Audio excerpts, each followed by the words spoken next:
Прием больных начинается с утра и до самого позднего вечера.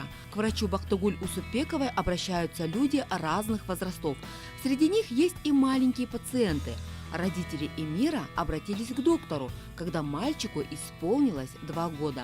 Со слов мамы, все началось после тяжелых родов. Тогда у малыша возникли серьезные проблемы.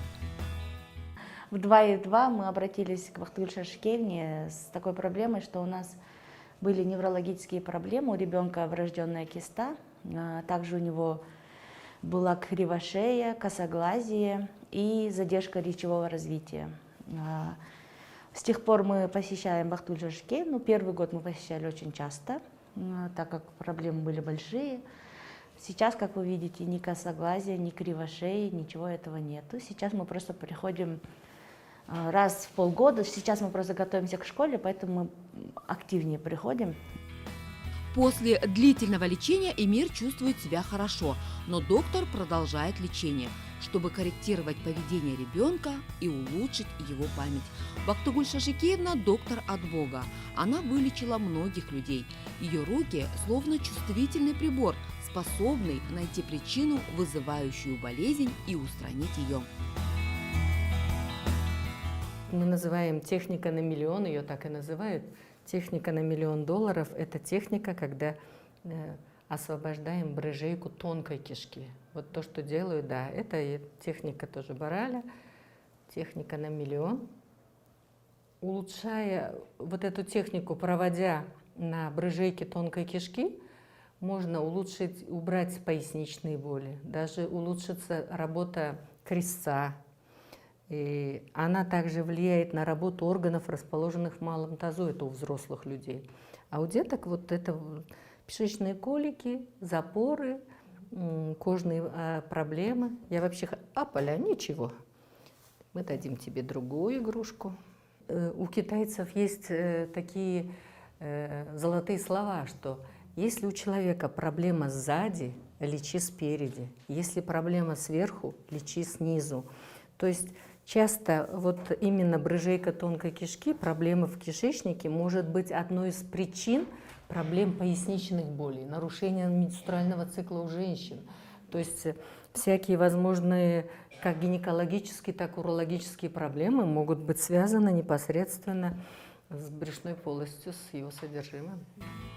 Остеопаты не назначают таблетки. При помощи рук они воздействуют на определенные точки, оказывая лечебное воздействие на органы. Зачастую бывает так, что боли в пояснице происходят из-за спаек в кишечнике. Таким образом, для устранения болей в пояснице нужно лечить не спину, а источник проблемы.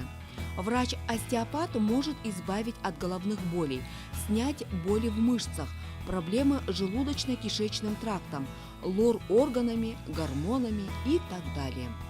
Детям специалист оказывает помощь при нарушении центрально-нервной системы, желудочно-кишечного тракта, при задержке развития. Методика лечения полностью безболезненная. ДЦП – это детский церебральный паралич, аутический спектр или аутизм, СДВГ – синдром дефицита внимания и гиперактивности, задержка психоречевого развития, задержка речевого развития, тугоухость, алалия. У всех единая вещь, это разные диагнозы, но единая вещь, что у них у всех есть патология со стороны головного мозга или, скажем, со стороны неврологии именно с центральной нервной системы. И сказать, там есть повреждения разные, может быть твердая мозговая оболочка, а может сама ткань паренхима, а может быть снаружи сдавление черепа, костей черепа может быть. У всех разные, но их объединяет большая часть, половины – это родовые травмы. Это тяжелые роды. И не просто тяжелые роды. Надо, чтобы люди слышали, что затяжные роды и стремительные роды тоже дают такую проблему. Роды, которые рождены с выдавливанием.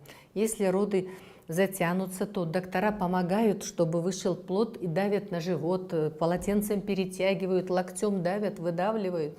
То есть все возможные используют. Эти детки будут с патологией все. Кроме того, рождаются дети с обвитием пуповины.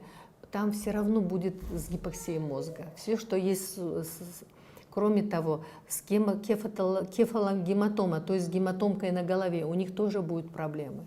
И все дети, у которых была симптоматика сдавления, чаще всего после родов нету того достаточного крика, который должен быть. И кости черепа, которые должны во время родов проходят и друг на дружку накладываются, это называется процесс молдинга, то во время крика они опять на место становятся. И когда рожденный спрашиваем анамнезы, как были роды, крик достаточный, и мамочка говорит о том, что ну пискнул, да вы что, он вообще еле дышал, и сразу его в кювезик положили. То вот он прошел через родовые пути, головка, чтобы встать через родовые пути прошла, косточки друг на другу зашли и вышли, и так и выходят. И когда потом мамочки говорят, у нас кривая голова не кривая, а там кости на друга зашли, она так и остается, это тоже проблема. Остеопатия возникла во второй половине XIX века в Америке. Основоположником данного направления был Эндрю Тейлор Стил. Изучая все направления медицины того времени, в том числе и народной медицины индейцев Северной Америки, доктор разрабатывает свою методику лечения. После долгих лет остеопатия получила широкое признание в мире как один из эффективных немедикаментозных подходов к лечению многих заболеваний, в частности болезней нервной системы, опорно-двигательного аппарата, внутренних органов. В нашей стране остеопатия существует 10 лет, и с каждым годом все больше врачей осваивают это направление медицины. Айдана Стамова, Урмат Джумагазы Улу, Татьяна Рысалиева, студия «Замана».